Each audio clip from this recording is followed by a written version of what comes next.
보시죠. 성경을 읽는 자세입니다. 이제 성경을 읽는 자세인데요. 한번 이제 구속사의 관점으로 읽는다. 이제 구속사. 그러니까 성경 전체적으로 이제 우리가 찾아가는 이제 광맥이다. 이게 저기 그 금광, 금을 찾아가야 되는데 이제 맥과 같은 것이 이제 구속사. 구속사는 뭐라고 했죠? 구속사 구속사는요, 하나님께서 예수 그리스도를 통해서 이 죄, 인류의 죄가 왔잖아요. 이 죄의 문제를 해결하는 역사. 그걸 이제 뭐라고 하냐면 구속사라고 했습니다. 그래서 구속사적인 관점으로 이제 성경을 읽으셔야 되고요. 그리고 이제 성경의 전체적인 핵은 뭐라고요? 맥은 구속사하고 그 다음에 핵은요? 예수 그리스도. 그 안에서 이제 예수 그리스도, 핵이 예수 그리스도니까 핵을 찾아가는 겁니다. 그래서 성경은 구속사의 관점으로 읽는다. 두 번째 또 하나님의 러브레터로 읽는다. 연애편지로 읽는다. 그러니까 처음에 접근 자체를 여러분 너무 어렵게 하지 마십시오. 예, 성경을 그냥 하나님께서 우리들에게 주신 어떤 그 러브레터, 연애편지. 그래서 거기서 하나님의 마음을 읽는 게 굉장히 중요합니다. 그래서 성경이 나에게 주신 하나님께서 나에게 보내는 연애 편지다라고 하는 마음으로 읽으면 되겠습니다. 그러다 보니까 이제 우리가 연애 편지는 또 다른 글하고 좀 다르잖아요. 한 문장이어도 한 단어여도 막 깊이 생각을 하게 되고, 그리고 사랑하는 사람이 이게 도대체 무슨 얘기를 썼을까? 그리고 어떤 마음일까? 막 그런 걸 막 깊이 생각을 하잖아요. 그래서 이제 성경은 연애 편지로 보게 되니까 그런 말 있잖아요. 히브리서 4장 12절에 보면 내 혼과 영과 골수와 관절을 찔러 쪼갠다는 거예요. 그 말이 뭐냐면 하나님의 말씀 그렇다는 거예요. 하나님의 말씀은. 그러니까 연애 편지를 상상해 보십시오. 연애 편지를 썼을 때에 그 하나하나 단어가 우리가 막 깊이 생각을 하잖아요. 그죠? 너무너무 깊이 생각을 하는 거예요. 그러다 보니까 이 하나님께서 우리들에게 주신 이 편지가 우리들의 모든 마음을 움직이고 그 다음에 영을 움직이고 막 골수까지 기잖아요. 막 그 한 단어 가지고서 떨리기도 하고, 그리고 막 그 사람을 생각을 하기도 하고 여러 가지 막 그 감정들이 막 솟아나잖아요. 그러면서 막 웃기도 하고 울기도 하고 좋기도 하고 또 어떻게 아쉽기도 하고 그런 감정들이 계속해서 일어난단 말이에요. 그러니까 우리가 하나님의 편지, 성경을 읽을 때 그렇다는 거예요. 그래서 그것이 영향을 준다는 거, 나에게요. 다른 것 같지 않고 깊은 영향을 주는데 내 혼과 영과 막 골수를 막 쪼개는 것 같은 그러한 모습으로 이야기하는 겁니다. 그래서 하나님의, 여러분들 처음에 물론 이제 뭐 좀 우리 목회자들은 이제 이게 문제인데 사실은요, 연애 편지를 읽어야 되는데 우리는 계속 설교할 것만 얘기해요. 보니까 이게 사실 굉장히 메마르거든요. 그렇게 보면 사실 안 된다라고 얘기를 하는데 또 뭐 우리가 해야 될 일이 그거다 보니까 어떠한 설교를 우리 성도들에게 잘 할까, 그 다음에 잘 해서 이렇게 성경을 가르쳐 줄까, 이런 것들. 그 다음에 설교도 또 중요하잖아요. 그죠? 그걸 풀어야 되고, 그 다음에 여러 가지 막 복잡하게 보는 구조를 저희들은 가지고 있습니다. 그렇지만은, 그렇지 않은 사람들은 그냥 하나님께서 주신 연애 편지로 우리들이 오늘부터 그렇게 접근 한번 해보십시오. 너무 부담 가질 거 없어요. 막 성경 공부는 이제 나중에 그것을 의미를 파악하는 그런 의미로 이제 여러분들이 생각을 하시면 되고요. 처음에는 어떤 사랑을 담은 편지, 러브레터다라고 한번 오늘부터 그렇게 한번 보십시오. 도대체 하나님이 나에게 무슨 사랑의 고백을 하고 계실까? 어떠한 사랑을 가지고서 오셨을까? 이런 것을 이야기를 하는 거죠. 그러니까 연애 편지를 보면서 무슨 마음으로 썼을까? 그러다 보니까 이제 그 편지가 다른 사람에게 해당되지 않잖아요. 유희숙 집사님이 연애 편지를 썼는데 그 누구한테 썼겠어요? 예? 문 감독님에게 썼지 저한테 쓰진 않는단 말이에요. 그러니까 그거는 같은 말이라도 사랑합니다라고 했다 할지라도 그거는 우리 문 감독님한테 얘기한 거잖아요. 그러면은 그런 관점으로 보자는 거예요. 하나님께서 성경 말씀을 주셨는데 그럼 어떻게 한 거예요? 그걸 예를 가지고서 하나님이 너를 사랑한다라고 했다라고 하면 그 너는 누구예요? 그거 나로 봐야지요. 그 다른 사람, 그건 더 당신이야. 이렇게 하면 안 돼. 그래서 그 말씀을 일반적인 말씀, 내가 너를 사랑한다라고 했을 때 모든 보편적으로 다 해당되는 것은 로고스라고 했잖아요. 그죠?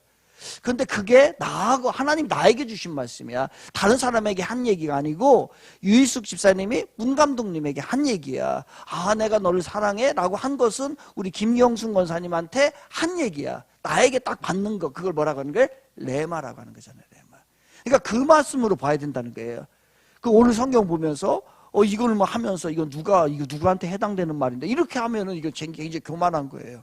사실 저희들이 설교자가 좀 그런 마음이 있긴 한데요. 이게 사실 좋지는 않습니다. 뭐 설교하면서 이거 누가 들어야 되는데 또 어떤 표적을 향해서 설교하려고 하고 그러면 이게 굉장히 위험하거든요. 그렇게 하면 안 되고 다 모든 것은 누구를 향해서요? 나를 향해서. 그게 레마다 이거지, 레마.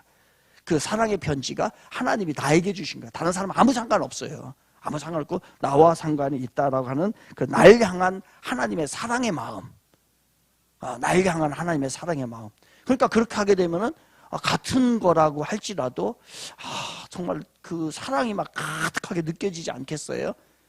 그런 것이죠. 그런 것을 이제 우리들에게 이야기를 하고 있는 것이에요. 그래서 하나님의 러브레터다라고 하는 거지요. 또 보겠습니다. 이제 성경을 읽는 자세를 이야기하는 거예요. 항상 얘기하는 게 구속사적 관점으로 읽어라. 구속사적. 그죠? 하나님께서 예수 그리스도를 보내셔서 인류의 죄, 나의 죄를 해결하는 관점을 읽으라는 얘기예요. 거기에서 그러니까 중요한 인물은 누구냐면 예수 그리스도. 그죠? 핵이 예수 그리스도니까 이러한 관점으로 계속 읽다 보면은 나오는 거예요. 그래서 이제 아가서 같은 경우는 거기에 하나님이나 뭐 예수님에 대한 얘기가 없어요. 솔로몬이 술라미 여인에게 보낸 편지 그런 거잖아요. 그럼에도 불구하고 거기에 하나님의 뜻이 있단 말이에요. 하나님의 뜻이 있는 거예요. 그러니까 그것을 이제 우리가 느껴나가는 것을 이야기를 하는 거죠. 또 보겠습니다. 이제 그래서 어떤 구속사적 관점으로 보고, 두 번째는 하나님의 러브레터로 봐라. 그다음에 세 번째는 하나님과 거래를 하지 않는다라고 하는 거예요. 하나님과 거래하지 마십시오. 그러니까 어떤 세속적인 어떤 목적으로 하나님도 이렇게 상처를 받습니다. 하나님도 상처받아요. 우리만 상처받는 게 아니에요. 하나님도 이렇게 상처를 받아요.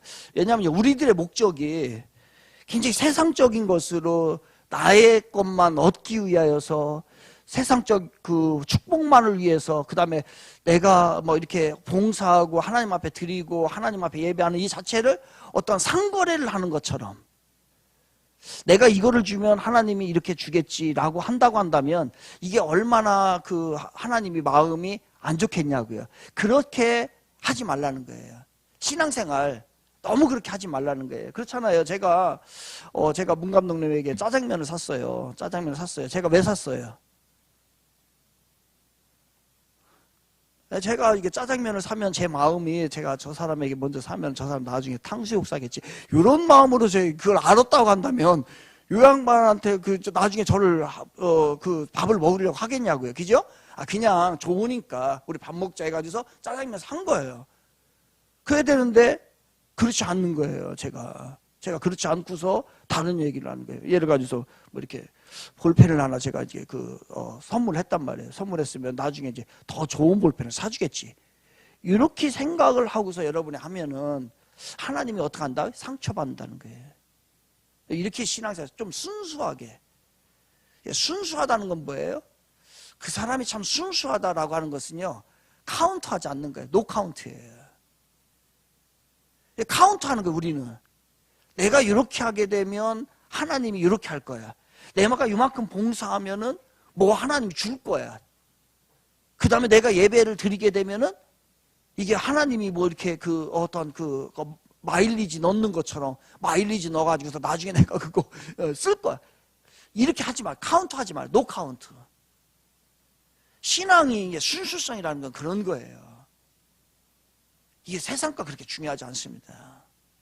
이것을 향해서, 이걸 얻기 위해서 영적인 것을 갖다 들이대고 영적인 막 그렇게 딜을 하고 이러지 말라는 얘기예요. 이러지 말고 그냥 순수하게 그냥 하나님 앞에 드리는 건 그냥 드리는 거예요. 그냥. 그 다음에 내가 하는 것은 하나님이 그냥 이렇게 연애 편지를 보니까 너무너무 나를 사랑하시는 거예요. 그러니까 그 마음으로 하는 거지. 거기에서 내가 이렇게 뭔가를 하게 되면 하나님이 뭐 더 큰 걸 주시겠지, 그래가지고서 그냥 또 은도끼 집어넣어가지고서 금도끼 받겠지라고 하는 그런 마음을 가지면 안 된다. 거래를 하지 마라. 그렇게 하게 되면 어떻게 한다고요? 하나님이 상처받는다. 상처. 하나님 우리만 그런 거래를 하게 되면 우리만 상처받는 게 아니라 하나님도 상처를 받는다는 거예요. 아니에요. 그래서 그리고 지켜 행한다라고 하는 각오로 읽는다 이거죠. 그 그림은 붙였지요? 예, 그림은 붙였죠. 예, 그림 붙이시고요. 안 붙이신 분들. 지켜 행한다라고 하는 각오로 읽으라는 거예요. 그래서 경험하라는 경험. 이거 해보십시오, 여러분들. 하나님의 말씀을 한번 지켜보십시오. 하나님의 말씀을 지키면 하나님이 어떻게 하나 경험을 해보라는 거예요. experiencing God이잖아요, 그죠? 그러니까 경험해보라는 거예요. 경험해보라는 거예요. 그러니까 그대로 하지 않으면 경험이 안 되잖아요, 그죠? 이게 그러니까 뭐냐면 믿음의 모험이에요. 믿음의 모험. 한번 해봐요. 성경에 이렇게 하라고 하면은 그대로 한번 해보십시오. 우리들의 무슨 감정을 가지고 우리들의 어떤 그런 그 카운트를 가지고서 그렇게 하지 말고요. 그거 한두 번 그렇게 해서 들키면은 우리도 사실 기분 나쁜데, 그죠? 저 사람이 순수하지 못하다. 저 사람이 자꾸 이렇게 어떤 그런 딜을 자꾸 한다. 거래적으로 나온다. 그렇게 하면 우리가 그걸 알면은 그 사람과 거래하겠습니까? 그렇게 안 한단 말이에요. 그러니까 순수하게 가는 거예요. 그러니까 하나님의 말씀이 그대로 됐으면 그대로 믿어봐요. 그러면 거기에서 어떤 것을 바로 경험되어지는 하나님을 만나게 되는 거예요. 한 번도 해보지 않고 하나님이 어떻게 역사하는 걸 어떻게 알아요? 그러니까 결국은 제가 이제 지난번에 이제 새벽에 고난 주간에 하면서 뭐라고 얘기를 했습니까? 우리가 이제 하나님을 믿는 거예요. 하나님을 믿는 것은 뭐냐면 신분의 변화가 일어나는 거예요. 첫째 이제 신분이 되는 거예요. 죄인의 신분에서 용서받은 의인의 신분으로 바뀌어나가는 거예요. 그걸 뭐냐면 being이에요. being. 어떤 존재를 갖다 be, 존재. 내가 이제 존재가 되는 거예요. 내가 존재의 변화가 일어나는 거예요. 그러면 내가 그리스도인이 됐어요. 내가 하나님의 자녀가 됐어. 그리고 내가 이제 변화된 하나님의 백성이 됐단 말이에요. 그러면 그것으로 끝나는 사람들이 굉장히 많아요. 그냥 구원받은 걸로 끝나는 거예요. 그러면 안 된다는 거예요. 그 다음에 being이 된 다음에 존재가 바뀐 다음에 뭐 해야 된다고 했어요? doing을 하라고 했잖아요.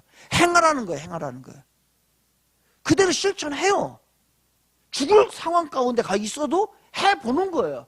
거기에서 하나님의 역사가 드러나는 것을 경험을 하게 되잖아요. 그게 바로 우리들의 신앙인 거예요. 그러니까 신분만 사실 그렇게 돼도 이제 완전 신분이 변하는 건 잘 모르겠습니다. doing이 없는 being은 그렇진 않을 수 있어요. 그러니까 하나님의 말씀이라고 하는 것은 카운트하지 말고 그대로 하나님이 나에게 말씀하셨으니까 하는 거예요. 연애편지에 와라. 우리 7시에 저기서 별카페에서 만나자라고서 문 감독님 보냈단 말이에요. 편지를. 그러면은 어떻게 해야 돼요? 이 양반 나올까 안 나올까 그 돈은 있을까 없을까 케이크 사줄까 안 사줄까 이러면 안 된다. 그냥 나가는 거예요. 나가면 뭐 되겠지요. 그런 것을 얘기하는 거예요. 그러니까 하나님을 경험해서 하는 거예요. 그 시편의 34편에 보면 시편 34편 8절에 뭐 이런 제죠. 너희는 여호와의 선하심을 어떻게 하려고요?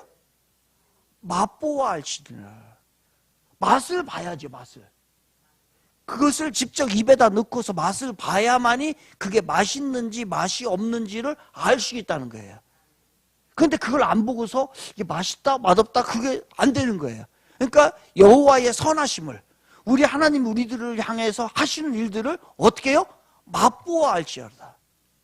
그러니까 여호와를 알라 힘써 여호와를 알라.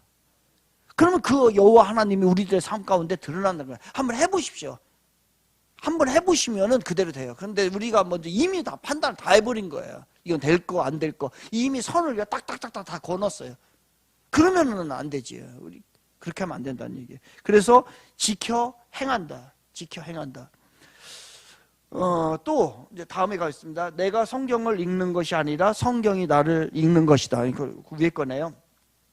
그죠? 처음에는 내가 성경을 막 읽는 것 같아. 그죠? 근데 나중에는 그 성경이 나를 읽는 거예요. 내가 성경을 읽으면 안 돼요. 내가 성경을 읽으면 절대로 변하지 않습니다. 성경이 나를 읽어야 돼요. 성경이 나를 다 읽는 거예요. 이것은 뭐냐면 마치 여러분 그 엑스레이 찍죠. 엑스레이를 딱 찍는 것과 같아요. 그래서 엑스레이를 딱 찍으면은 그 사람이 어떤 것이 문제가 있고 그 다음에 어떤지를 정확하게 알 수 있는 거예요. 그러니까 말씀으로 나를 엑스레이를 딱 찍어야 돼요. 그러면 나의 행동, 나의 삶, 그 다음에 나의 모든 마음들을 다 드러나게 되는 거예요. 그 다음에 그것이 되면 엑스레이가 딱 찍으면 어떻게 됩니까? 문제 있는 데는 고칠 것이고 문제 없는 것은 그냥 놔둘 것이고 그런 게, 그래서 우리들의 삶이 엑스레이를 하나님의 말씀으로 딱 찍어보면은 내가 어떤 존재인가 딱 드러난단 말이에요. 그렇게 하게 되면 그 다음부터는 궤도수정이 돼요. 내가 거울을 봐야 뭐가 묻었는지 잘못됐는지 알지, 거울 안 보는 사람은요 그냥 자기도 모르게 다니는 거예요. 지저분한지 뭐가 어떻게 묻었는지 세수를 했는지 안 했는지 이게 잘 의식을 못하고서 다니게 된단 말이에요. 거울 자주 보는 사람일수록 깨끗하잖아요.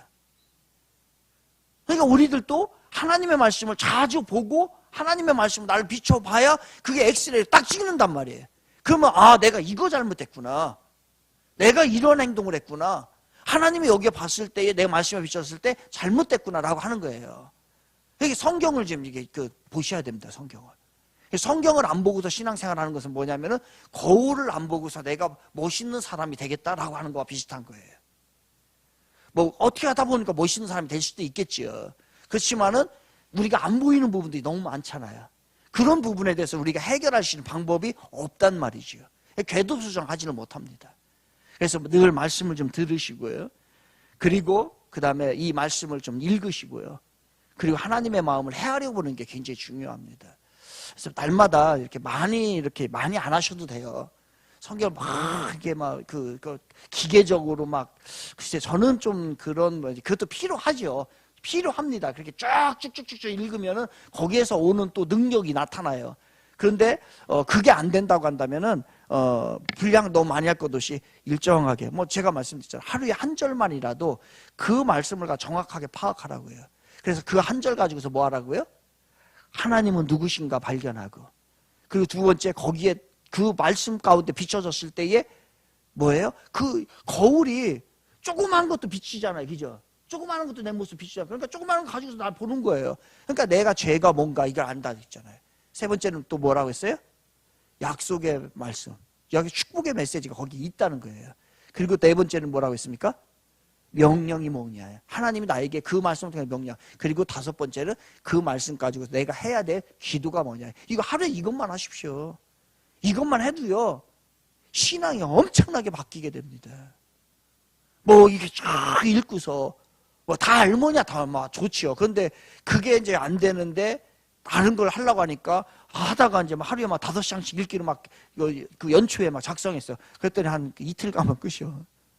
뻔해요. 이틀 가면 안 돼. 그 다음에 막 큐티집 사가지고서 또 큐티집을 또 정기 구독권을 끊어가지고서, 왜냐면은 이제 1년 거 끊으면 13개월짜리 준다니까 또 하여튼 그 뭐 하나 주는 거에 민감해 우리는요. 그러니까 이게 공짜인 것 같아가지고서 끊어가지고서 몇만 원씩 끊었는데 올 때마다 죄책감 느껴. 지난달 것도 쌓였어. 그 지난달 것도 쌓였어. 이게 해가지고 그 나중에는 가게도 한꺼번에 갖다가 그냥 다 쓰레기에다 집어넣어가지고서 몇만 원 갖다 버리는 거예요. 대부분 그렇게 한다. 그렇게 할 것 없어요. 그게 이제 잘 되면야 상관이 없죠. 그런데 그렇게 안 되면은 하루에 한 말씀 내가 밴드에 올리잖아, 제가요. 그 말씀 가지고서 하루에 고민해 보십시오. 그리고 잘 때 그 말씀 한 번만 더 읽어 보십시오. 내가 이대로 살았나? 그리고 이 하나님 맞나?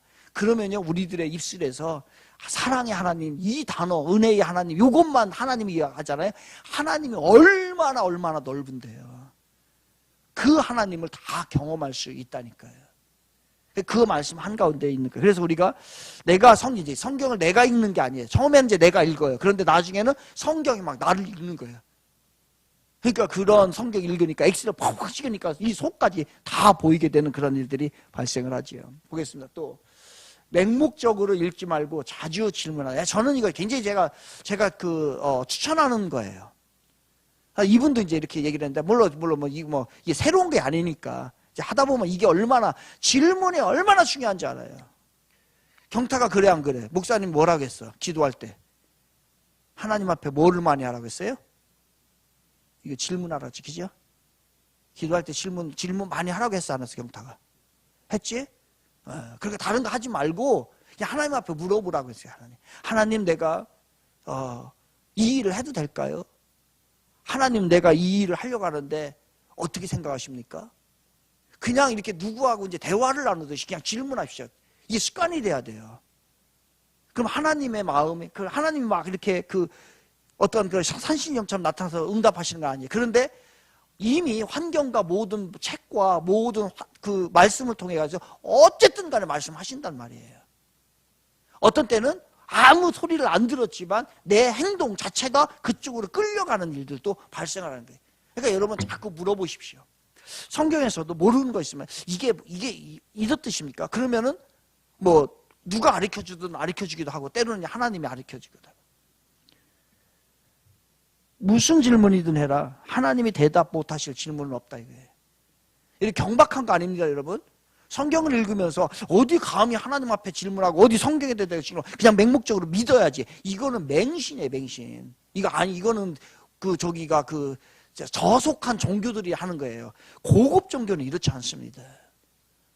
고급 종교는 여러분 대화를 나눌 때에 고급적인 대화일수록 질문을 많이 하는 거예요. 그분의 생각을 캐내게 되고 그분의 정보를 얻게 되고 그러니까 이런 짓 하는 거예요. 그러니까 뭔가를 자꾸 얻으려고 이게 이제 그 질문이죠. 그러니까 하나님과 여러분들 기도도 사실 이 한 센텐스 하나의 질문을 하고서요 1시간을 할 수 있습니다. 한번 물어보십시오. 하나님 진짜 내가 오늘 결정해야 될 일이 있는데 하나님 이거 어떻게 해야 됩니까? 그냥 막 가가지고 하지 말고 이런 훈련이 되면은 이제 우리의 신앙이 굉장히 성숙해져요. 근데 이런 것이 안 되면은 계속해서 어린애 신앙, 사도 바울이 그렇게 이제 우리들에게 고민했던 그 부분이에요. 지금 가르쳐야 되는 사람이 되는데 가르치지 못하고 계속 어린아이로 머물러 있구나. 안 됩니다. 그래서 이걸 하는 이유는요, 여러분에게 이제 이거 어느 정도만 다 하게 되면은 가르칠 수 있어요. 근데 이거 웬만한 질문에 대해서는 다 여러분이 대답을 해줄 수 있어요. 그래서 이것을 하는 거거든요. 거기에 이제 가장 적합한 책인 것 같고요. 그러니까 이제 우리가 좀 열심히 해보고요. 신앙생활 할 때 이제 질문, 계속된 하나님 앞에 한번 질문을 해 보십시오. 그래서 맹목적인 태도 아닙니다. 절대로 경박한 거 아니에요. 영적인 깊이가 없어가지고서 하는 게 아니에요. 계속해서 물어보셔야 됩니다. 계속해서 물어보시고 이게 이 뜻 맞습니까? 이게 내 가야 될 길이 맞습니까? 이렇게 행하는 것이 옳습니까? 무엇을 해야 될까요? 라고 하면은요, 그렇게 습관이 되면 나중에는 그렇게 하나님이 다 바로 응답을 해주셔요. 그런 겁니다. 그래서 맹목적으로 읽지 말고 자주 질문한다. 그리고 점괘책으로 오용하지 않는다. 여러분 잘 아시잖아요. 어떻게 열었더니 유다가 목매다가 죽어라 했더니 다시 했더니 즉시 가서 행하라 그랬더니 또 너도 가서 이와 같이 해라 이런 얘기 그런 것들 유치한 얘기 많이 있었잖아요. 그런 것으로 사용하면은 안 된다는 거예요. 그거 누가 많이 잘하는 거죠? 예, 이단들이 그렇게 해요. 여러분 단장취위라는 말 있죠. 단장취위. 그러니까 문장을 한 문장을 취해 가지고서 그 다음에 취위 뜻을 헤아리는 거예요. 취급하는 거예요. 단장취위라고 하죠. 그거 문장이나 말들을 자기 멋대로 갖다 취하는 거. 그건 어디 가서 하냐면 이단들이 하는 거. 이단들이 정확하게 전부 다 모르니까 하나 가지고서 다 자기네들 마음대로 하는 거예요. 여러분 그렇게 하면 안 됩니다. 그렇게 하면 안 되는 거예요. 그래서 몇 개 성경 구절 몇 개 달달달달 외워가지고서 이단들 그러잖아요.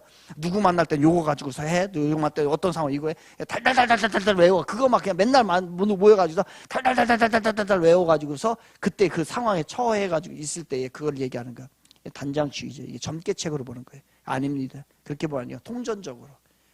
지금 이제 그래서 이 책이 전체적으로 한번 쭉 보는 거예요. 이 구조도 그렇게 돼 있어요. 그래서 앞에 신구약을 한 번에 보고 그리고 다시 뒤 2장에 가서는 구약을 다시 보고 그리고 다음에 가서는 신약을 또 이렇게 조금 더 세부적으로 보게 되어 있는 거예요. 그러니까 전체적인 개론을 보고 이제 강론으로 좀 들어가게 되는 그러한 모습으로 되어 있어요. 그래서 그렇게 하셔야지 전체적으로. 그래서 이것을 통해서는 어떠한 그 맥은 어떤 맥으로 간다고요? 구속사적 맥으로 간다는 거예요. 구속사적 맥으로 가고, 그리고 거기에서 뭘 찾는 거예요? 결국은 예수 그리스도. 그러니까 이 핵이, 성경의 핵이 뭐냐면 바로 예수 그리스도라는 거예요. 그거를 이제 찾아 나가는 거죠. 찾아나가죠. 그래서 어디를 찔러도, 그런 말 있잖아요. 어디를 찔러도 예수의 피가 흘러야 된다. 예, 그게 이제 구속사적 관점으로 보는 예수 그리스도 핵, 그런 것을 이야기하는 거예요. 예, 그래 이렇게 성경을 이제 보는 자세가 이렇게 되어 있습니다. 우리 같이 한번 처음부터 구속사의 관점으로 읽는다부터 한번 읽어볼까요? 시작. 구속사의 관점으로 읽는다. 하나님의 러브레터로 읽는다. 하나님과 거래를 하지 않는다. 지켜 행한다라는 각오로 읽는다. 내가 성경을 읽는 것이 아니라 성경이 나를 읽게 한다. 맹목적으로 읽지 말고 자주 질문한다. 점괘책으로 오용하지 않는다라는 거죠. 이제 다음에 이제 하나 넘어가 보겠습니다. 다음에 하나님은 그러면은 선악과를 왜 만드셨을까요? 이게 이 질문이에요. 그래서 성경을 보게 되면은 제일 먼저 요 질문에 이제 이 의문점에 대해서 해결해야 되는데, 그리고 사람들이 스티커 붙여, 스티커 붙여. 재밌잖아, 그죠? 스티커 하나 잘 붙이세요. 그 맞박에다 붙이지 말고요. 거기다 책에다 붙이, 책에다. 붙이셨죠? 한번 이거는 좀 우리가 고민해 볼 필요가 있어요. 하나님이 왜 선악과 만드셨을까요?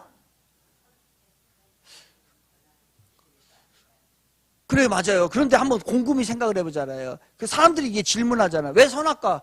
그 분명히 우리 인간이 따먹을 줄 알았어요, 몰랐어요, 하나님의? 하나님은 전지전능하니까 그거 알고 있었을까요? 몰랐을까요? 알고 있었어요. 그럼 왜 만들어, 그거를?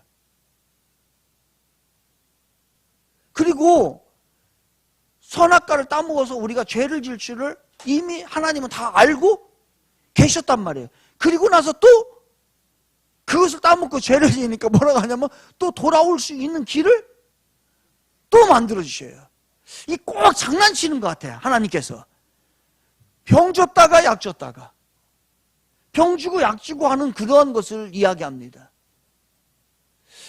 그러면은 하나님께서 정말로 왜 이렇게 만드셨을까? 한번 보죠. 여기에는 무슨 뜻이 있을까? 여기에는 무슨 뜻이? 사실 이거를 이해하는 것은 하나님의 마음을 잘 이해하는 부분입니다. 이 부분이.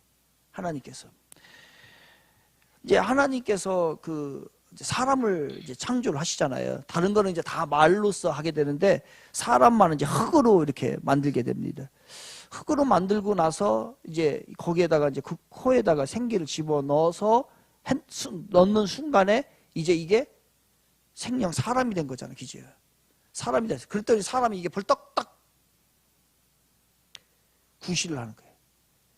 그때에 하나님의 눈과 인간의 눈이 딱 마주친 거예요, 둘이. 그 순간에. 마주쳐가지고 뭐예요? 사랑에 빠진 거죠. 왜냐하면 처음에 봤으니까. 안 보면 잘 모르죠. 우리 아기를 낳잖아요, 그죠?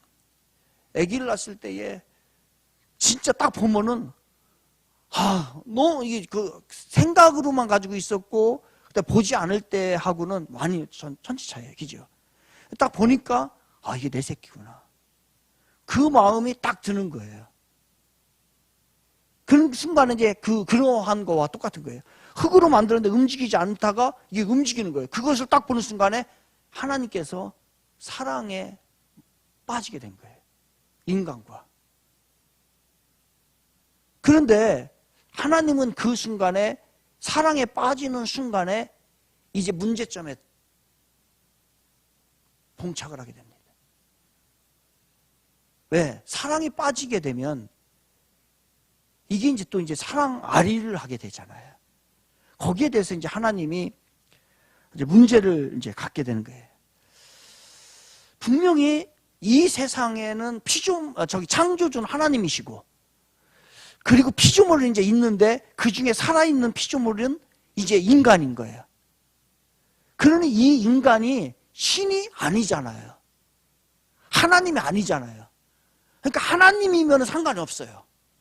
하나님이 완벽하기 때문에, 전지전능하기 때문에 그 모든 것을 다 지킬 수 있는데, 피조물인 인간이 살려놓으면은 거기에다가 의지를, 자유의지를 주게 되면 이게 자기 마음대로 할 수 있는 능력이 있다는 것을 그 순간에 하나님은 사랑에 빠지는 순간에 그것이 염려가 됐던 거예요. 다 아셨던 거예요. 여러분, 이런 얘기가 이제 들고 있는데요. 한 귀족 청년이 있었습니다. 이 귀족 청년이 있었는데, 이 귀족 청년이 사랑에 빠졌어요. 누구랑 사랑에 빠졌냐면요, 노예 소녀하고. 노예 소녀를 사랑하게 됐어요. 어느 순간에. 그 소녀를 봤는데, 그냥 나도 모르게 이 귀족 청년이 사랑에 빠졌어요. 그러면 여러분, 귀족 청년이, 왕족 청년이 노예 소녀를 사랑하게 됐습니다. 어떻게 하고 싶으세요? 여러분이라고 한다면. 그 사랑하는 사람을 위해서 모든 것을 다 해주고 싶을 거예요. 그죠? 다 주고 싶고 다 해주고 싶을 거란 말이에요. 그러면 그 노예 소녀에게, 노예 아가씨에게 제일 지금 중요한 게 뭘까요? 그렇죠. 노예의 신분을 해방시켜 주는 거예요. 노예 신분을 해방시켜 주는 거예요. 그런데 노예 신분을 해방시켜 주면 그 소녀는 더 이상 나의 노예가 아니에요. 그래서 자기의 신분을, 정상적인 신분을 가졌기 때문에 이 사람이 자기 마음대로 할 수 있는 마음이 생긴 거예요. 그래서 이 귀족 청년이 노예 신분을 해방시켜 주겠어요, 안 하겠어요? 여러분 같으면요. 내가 저 소녀를 너무너무 사랑해요.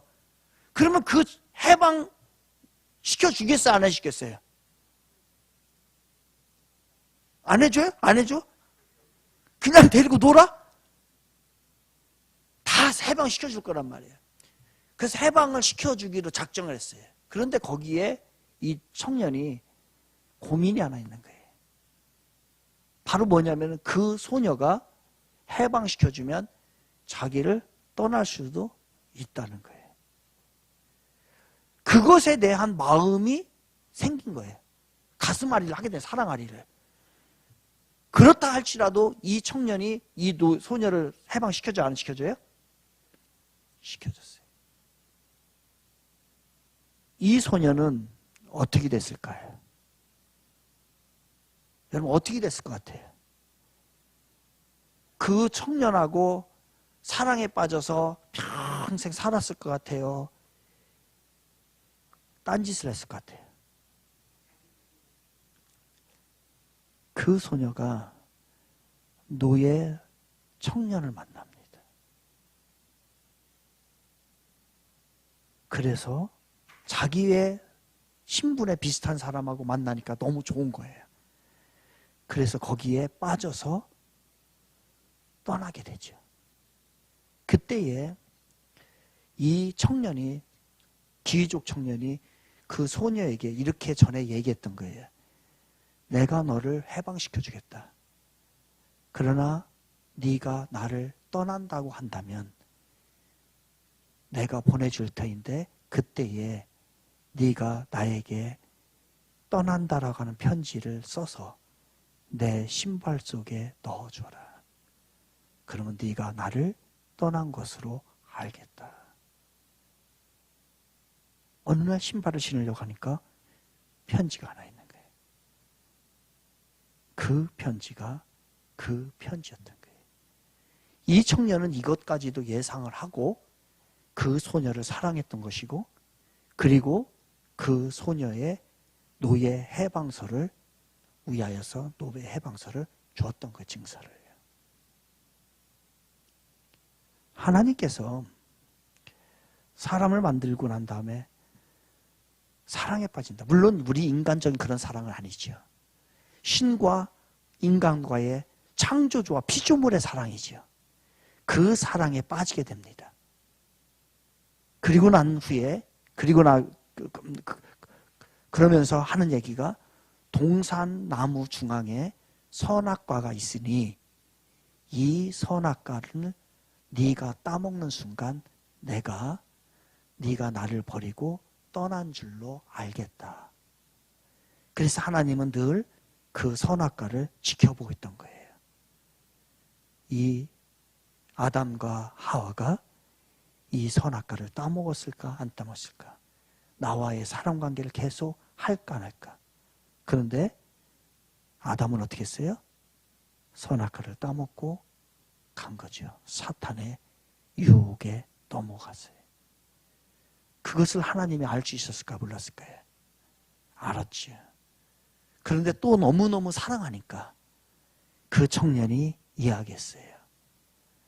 다시 네가 떠난다 할지라도 돌아온다면 나는 너를 받아줄 거야. 돌아올 때는 이 주소로 오면 돼 하고 주소를 하나 줬던 거죠. 하나님도 마찬가지예요. 바로 아담 떠났을 때 다시 돌아올 수 있는 것은 예수 그리스도를 통해서만이 네가 돌아올 수 있어 라고 하면서 그 길을 열어 놓았던 거예요. 그러면 하나님 잘못한 거예요? 그러한 러브 스토리입니다. 그래서 자유의지를 주셨어요. 로봇으로 사람을 만들지 않고 자유의지를 주는 것은 뭐예요? 진정한 뭐의 표현이다? 사랑의 표현이다 라고 하는 것이죠. 이게 그 하나님의 사랑을 가장 잘 표현한 거지요. 한 남자가 한 여자를 사랑을 할 때 뭐라고 합니까? 내가 가지고 있는 모든 것을 다 주겠다 이제. 끝까지 내가 사랑을 하겠다라고 하는 거예요. 그러니까 하나님이 우리 인간을 만났을 때 우리 인간들에게만 그런 사랑이 있는 게 아니라 이 사랑의 오리지널 버전은 누구냐면 바로 하나님이신 거예요. 여러분, 하나님이 여러분 그렇게 사랑합니다. 그래서 이 선악과는 우리들이 이해할 수 없는 것을 하나님이 그것을 에덴 동산에다가 남겨놓은 게 아니고 그 선악과는 하나님이 늘 보면서 사랑을 점검했던 거예요. 너희들 그 선악과를 먹고 떠난다고 한다. 하나님 마음이 아팠던 거죠.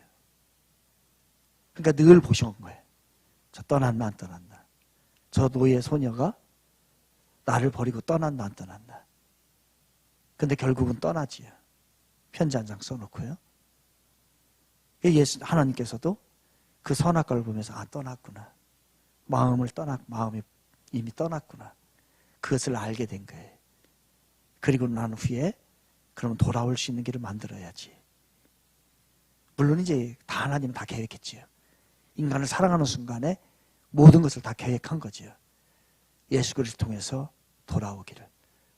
그래서 우리들도 오늘도 우리도 떠난 거 아닙니까? 우리도 떠난 우리들이 돌아갈 수 있는 방법은 예수 그리스도밖에 없습니다. 그 예수 그리스도를 믿는 자 그 표징을 가지고 오라는 거예요. 내가 너에게 준 그 주소 있지? 그 주소를 가지고 오면 내가 너 받아줄 거야 라고 했던 그 청년처럼 우리들이 천국 갈 수 있는, 다시 하나님을 만날 수 있는 사인, 표징, 그것은 예수 그리스도이십니다. 그 예수 그리스도의 이름을 가지고 우리는 다시 하나님을 만날 수 있게 되는 거죠. 오늘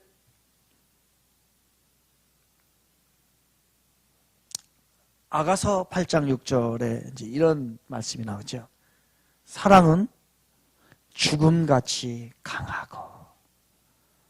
사랑이, 이게 사랑이에요. 그래서 성경을 뭘로 읽으라고 했어요? 러브 스토리로. 러브 레터로 읽으라는 거예요. 그러면 그 안에서 하나님의 사랑을 우리가 발견하면 그 성경은 우리가 잘 이해한 겁니다. 그래서 아가서, 솔로몬의 연애편지 쓰는 그런 이야기잖아요. 거기서 사랑은 죽음같이 강하다. 하나님의 사랑은 하나님의 아들, 아니 자신이지요. 자신이 죽기까지 우리를 사랑하셨다. 그 표현을 이렇게 솔로몬의 사랑 이야기를 통해서 우리에게 전해주고 있는 겁니다. 다음 주에는 책이 없는 겁니다. 책이 없는 건데 이제 자유의지가 나왔어요. 이 자유의지에 대한 것을 우리가 전체적으로 이해를 하셔야 이제 하나님의 뜻을 제대로 좀 알 수 있습니다. 다음 주에는 자유의지에 대한 이야기를 여러분들에게 조금 상세하게 설명해 드리도록 하겠습니다. 과연 왜 하나님께서는 자유의지를 주신 것일까? 그 뜻은 무엇일까? 라고 하는 거 다음 주에 하도록 하겠습니다.